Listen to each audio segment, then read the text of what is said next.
We're on Samach Aleph Amid Beis, and we're up to Omar Rav Huna, which is 4 lines down from the top. My time with Rabbi Yehuda. Why does Rabbi Yehuda consider an islandess as a zona, and she's Asura Lekohen? Tichsiv, because in Hosea Navi, when the Navi is cursing,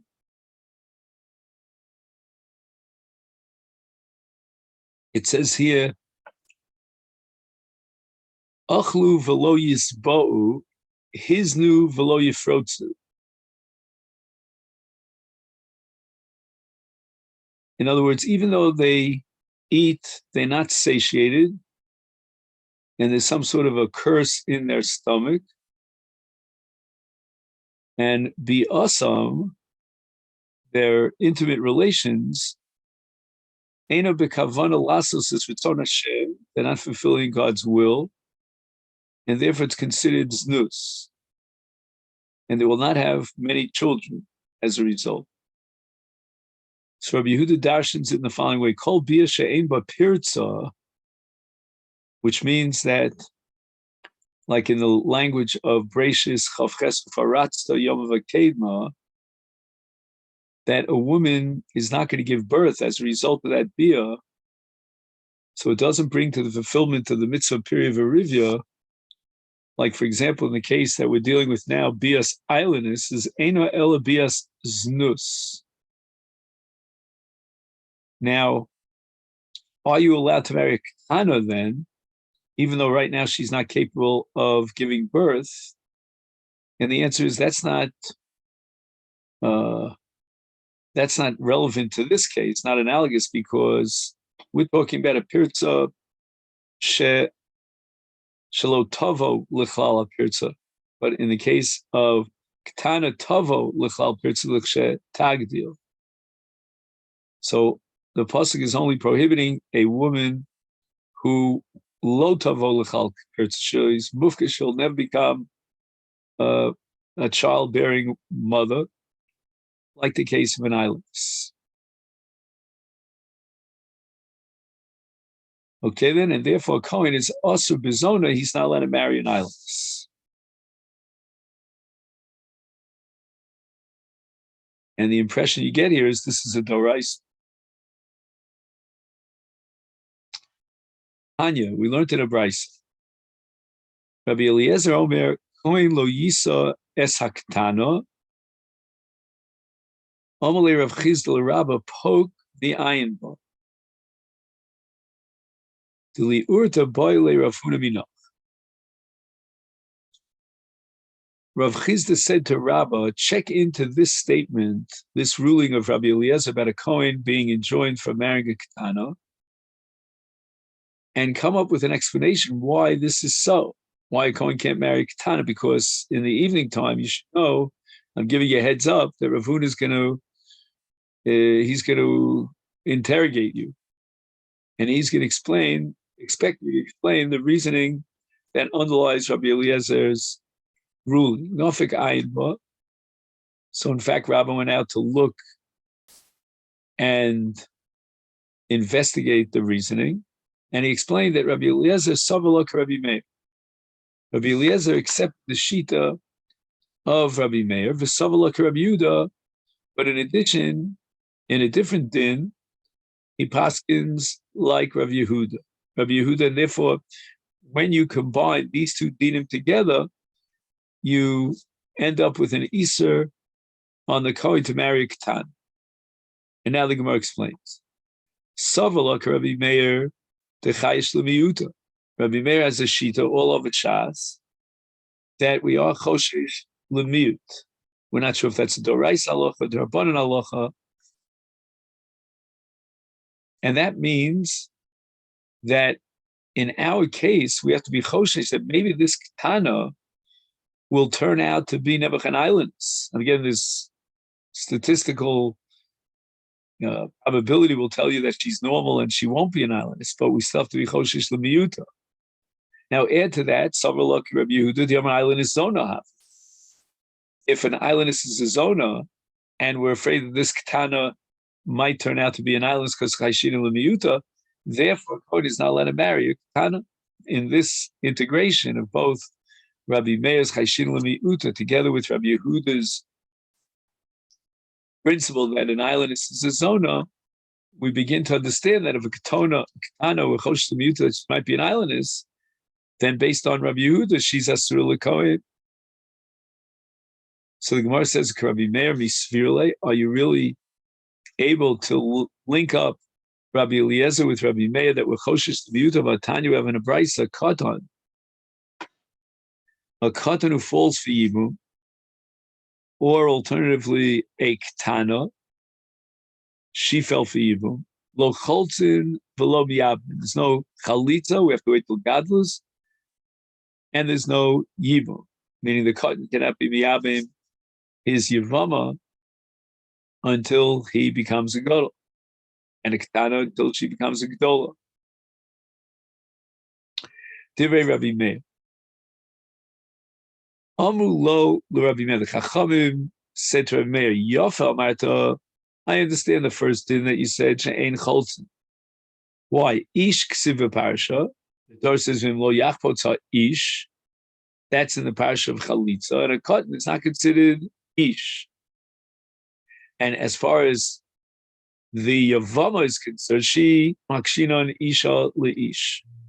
And we have a hekesh between Isha and Ish, and that same pasuk. It says we also even Tachara, and that's right near the din of Ish. So we derive that just like an Ish cannot be choletz, I'm saying if he's less than an Ish, meaning he's a katan, so to an Isha Ketana is Eina choletzis.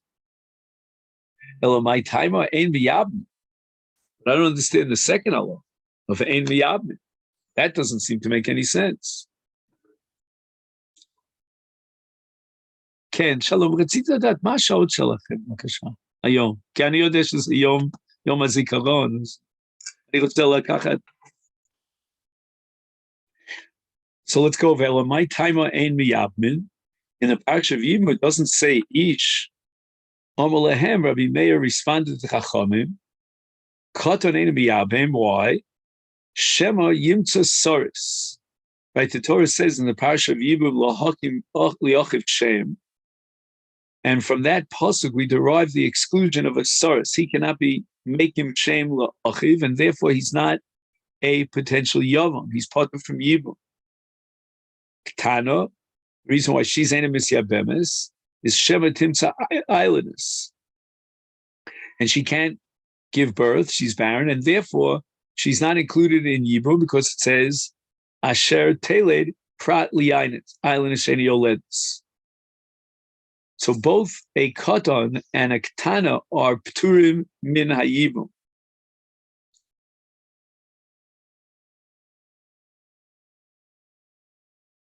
Just 1 second. Right. In the case of a katan, shema yimta soris, and in the case of a ketana, shema timotze islands. V'nitzu pogim b'erev. In other words, if there's no mitzvah of yibum, then we have an Isser Eishes Ach, Shalom B'Makom Mitzvah, and that's an Isser Doraisa, with Tanya Misya Bemes, Ketana Misya Bemes, Vienna Choletes, Divrei Rabbi Eliezer. So now we have the dissenting view that's recorded in another brayso attributed to Rabbi Eliezer, that a Ketana can have Yibum. So how can you tell me that Rabbi Eliezer is standing on the shoulders of Shitas Rabbi Meir, that he's Choshesh L'Mi'uta? We see that Rabbi Eliezer is not Choshesh L'Mi'uta, and he's not afraid that the Ketana might be an islandess, hence she is Misya Bemes.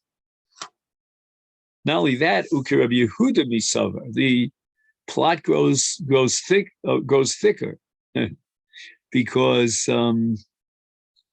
even as far as Rabbi Yehuda Shita that an islandess is a zona, the Gemara is saying, I'm not sure that Rabbi Eliezer buys into that sheet of Rabbi Eliezer. Bisavala, is it possible to say that Rabbi Eliezer holds like Rabbi Yehuda that an islandess is a zona?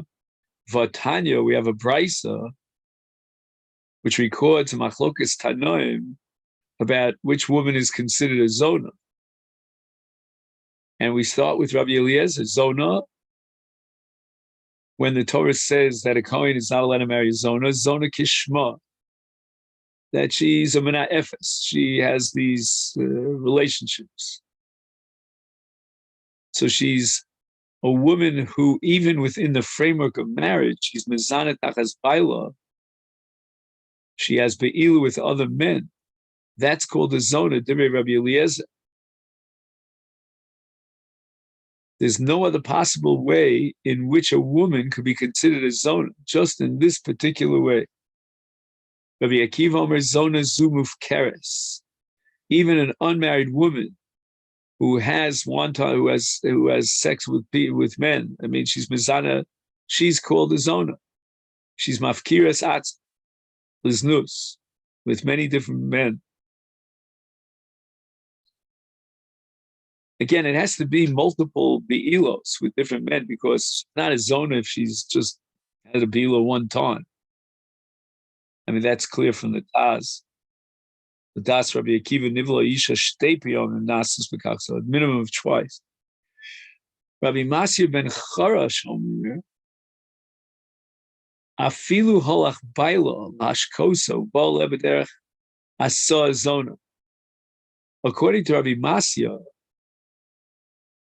if her husband was suspicious of hubbing Mizana with a certain individual, he gave her kinui, warned her not to go into a private place with that person. She violated his kinui, his warning. She went into a private place with that person.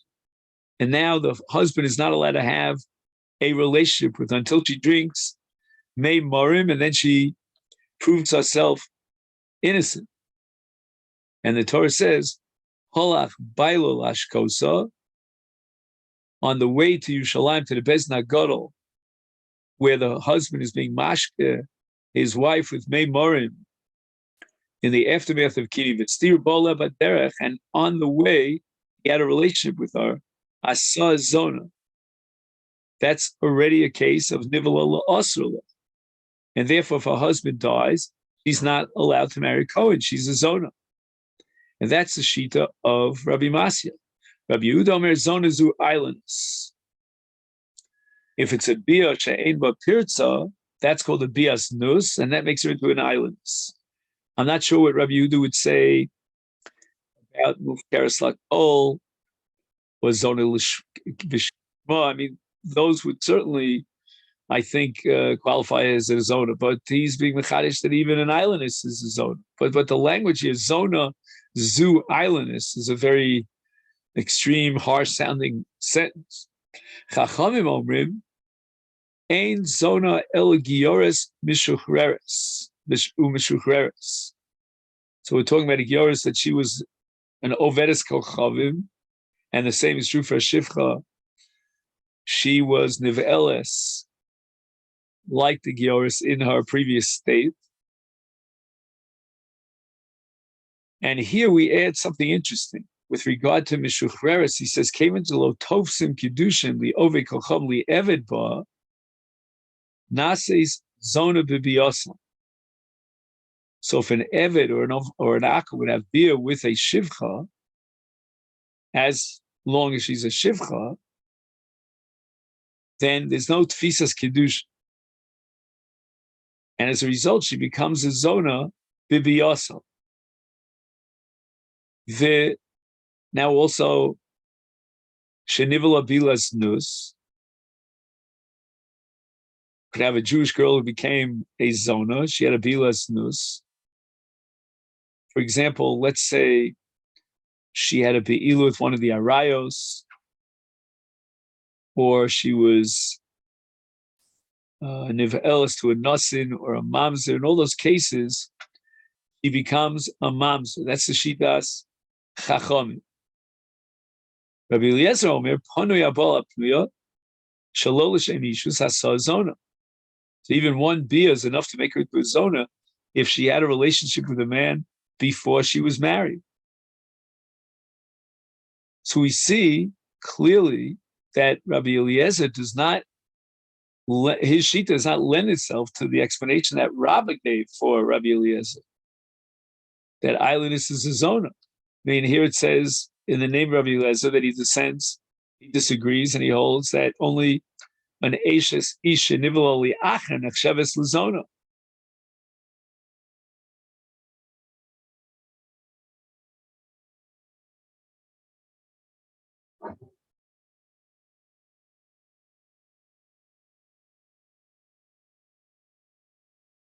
Now, the last opinion of Padiyah Bala Pnuya, there's a little bit of a mistake in the Girsa here. It says Rabbi Eliezer. We know that Rabbi Eliezer in this very same Brisa was quoted as saying Zona Kishma. So what's his business about Padiyah Bala Pnuya? So the real Girsa is Rabbi Elazar, not Rabbi Eliezer.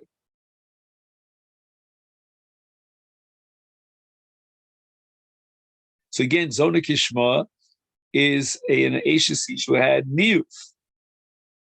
I mean, we're not talking about an islandess as a Zona. I mean, the islandess is not a case of an Ashes Isha Zinsa.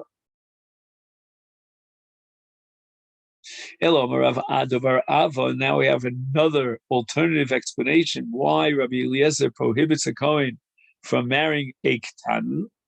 Hacha, the Kohen Gadol Askin. He's referring exclusively to a Kohen Gadol, not a Kohen Hedja. And the reason why he's Asarba is because Shele Emas Kanila. When is his kinyan going to be chal?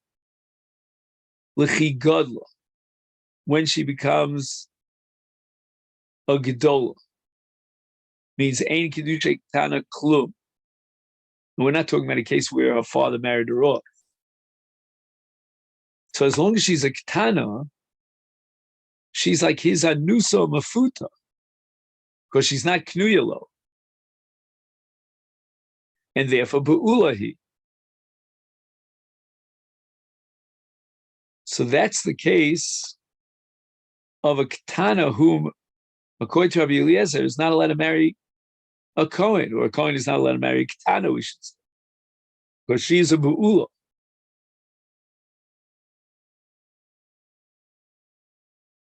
Because this Kohen Gadol is not going to establish a kinyan until she becomes a gedola, because ain't kedusha ketana klum. And now he's having a relationship with her as a ketana. That's like a nusas atzma ufutas atzma, because she's not knuyalo.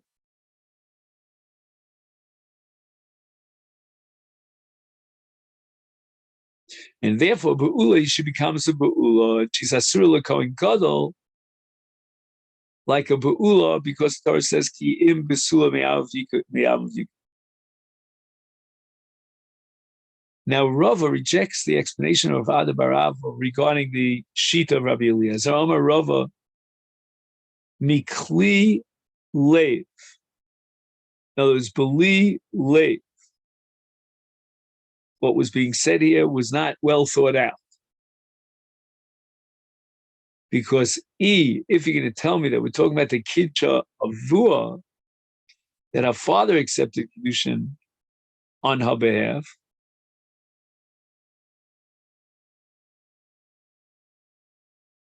and for a Kohen Gadol, and she's a Ketana, then the father is Zakoy to be Mekadesh his Bas Ketana, as we say, as Biti Nasati Lisha, and therefore may Ahi Shaita, from the very moment that he was Mekadesh, who the Kanila, he made a kinyan on, and he's the Kohen Gadol.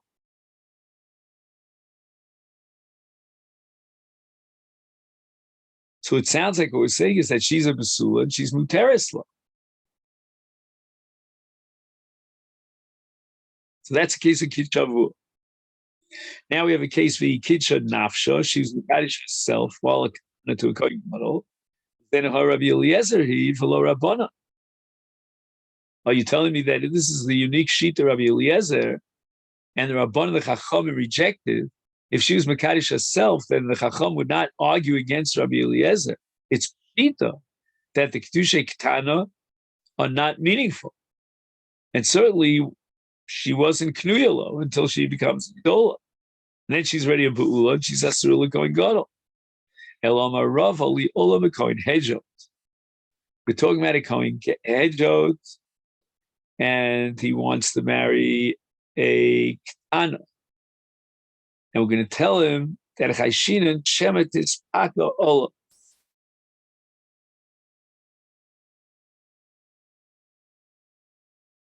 We're afraid that she'll have znus while she's married, and then she'll become asura ola.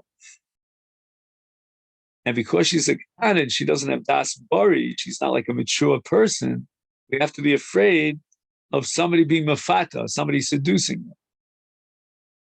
Ihachi Yisrael nami. Why do you tell me Kohen Hedjot? Even an Ashes Yisrael becomes Asura Labaila if she has Nus Tachta.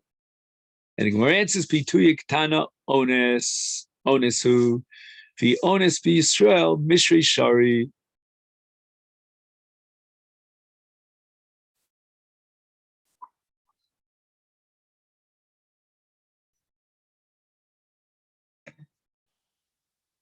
So let's go over this. So Pituya Ketana is Onesu. So if they were Mafata, a Ketana Tachas Baila, she was Mizana, she doesn't have Das, and that's considered as if she was Nivala Ba'onis, V'onis B'Yisrael Mishmei Shari. A woman who's married and was raped is allowed to continue her marriage with her husband. And this is derived, as we had it back on Nunvavam and Beis, from the Pasuk V'hilo Nitfasa. Only then is she Asura, her Nitfasa, meaning she was Nivala Ba'onis Muteres. And therefore, Rabbi Eliezer said his din only in the case of a Kohen. Because even if you'll tell me that a Ketana will always be a case of Pitui, which is like Ones, and you want to say we're Chashina and Shematis Patol, but nevertheless, we're talking about an Ashes Kohen. If it would be an Ashes Yisrael, so then Ones be Yisrael Mishra Shari, Vilon Tfasa, and Tfasa Teres, but that doesn't apply to an Ashes Kohen. Papa Omar, this din that a Kohen should not marry Tana is Dafka B'Kohen Gadol, the high Tanahu. And this reflects the Shita of the following Tana, who says that a Kohen Gadol is not allowed to marry Tana. It's based on Xeris HaKosov. The Sanya, we learned in the Brisa, the Pasuk says, Vayikra Chaf Aleph.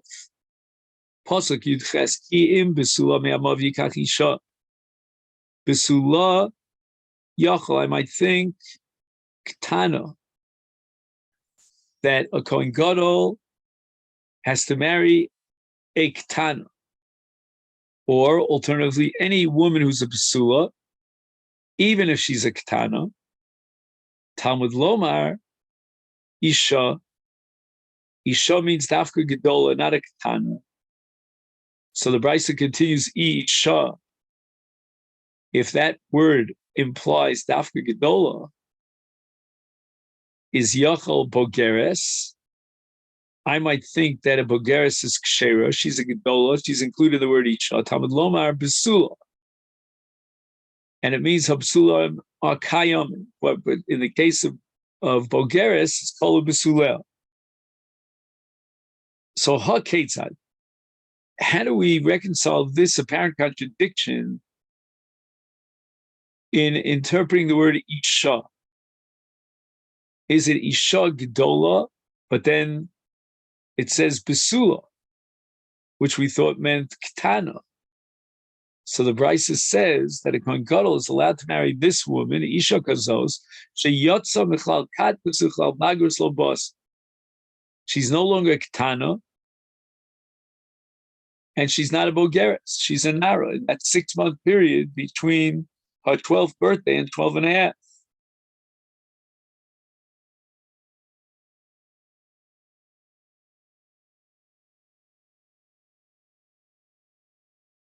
And she's called an Isha during the 6-month period after she brings on her body what's called Simone Narus. And since she's already 12 years old, she's no longer Ketana.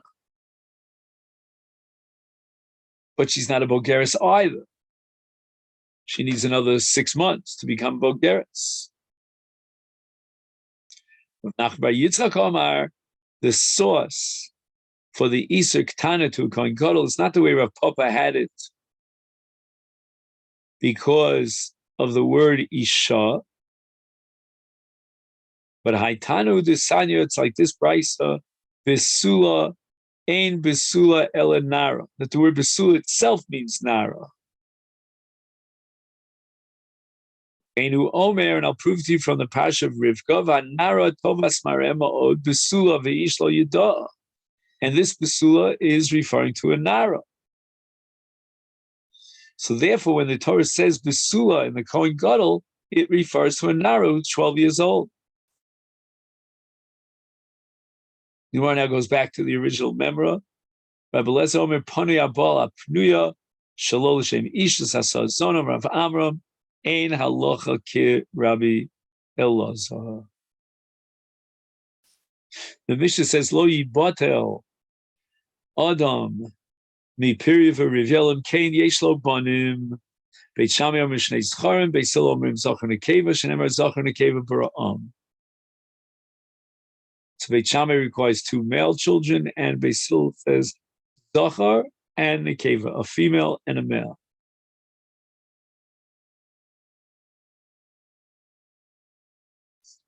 Well, let's just see how much we have left here on the Amud. Trying to work out the timing here.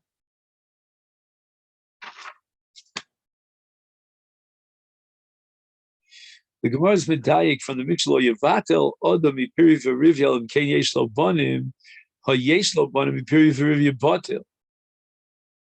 So he's potter now that he has children from Piri v'Rivya, but Isha Lo Batel. He shouldn't remain unmarried, even if he's not mechuyev on the Piri v'Rivya to have children. And therefore, it doesn't say Lo Yevatel Odom Isha, but rather Lo Yevatel Odom Mipiri v'Rivya. U'Mesayele the Rav Nachman Omer Shpul the Omer Afal Pi Sheyesh Lo Li Odom Kababonim Osur Lamod V'Lo Isha Shenemer Lo Tov Heyos Ha'Odom Levado.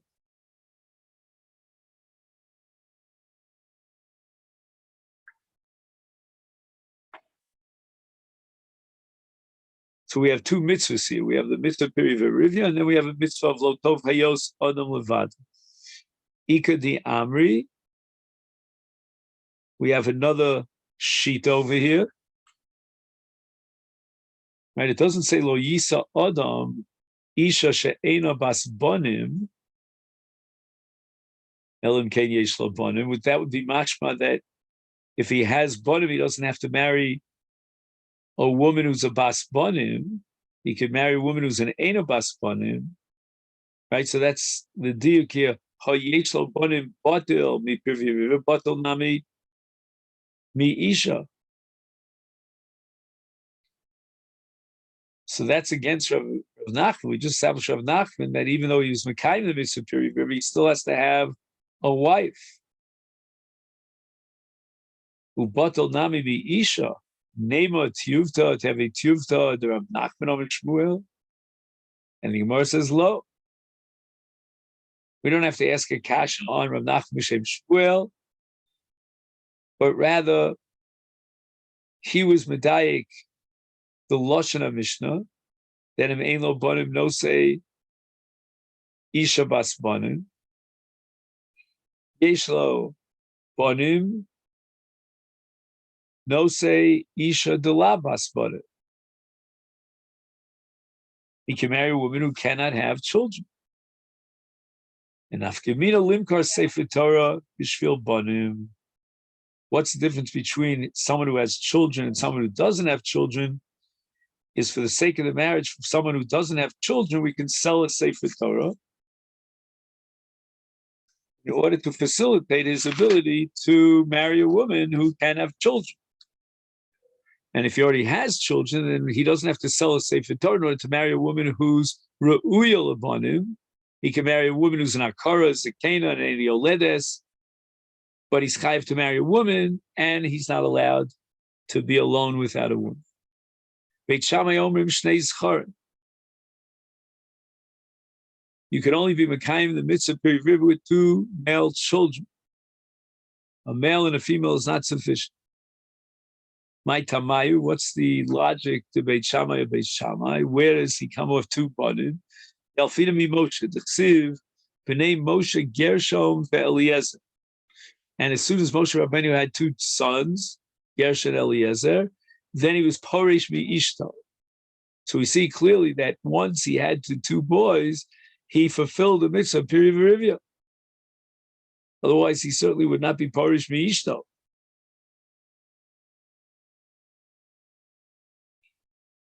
Ubeis Hillel, Yalfina mi Briyasa Shalom, God created all the V'chava, male and female. Ubeit Shammai Lilfe mi Briyasa Shalom. Why doesn't he agree to the Alfutz of Beis Hillel? And the answer is ain't done in Efshar here on Chod Samach Beis the She'i Efshar. Okay, then in this Mitzvah Shem we'll pick up on Daf Samach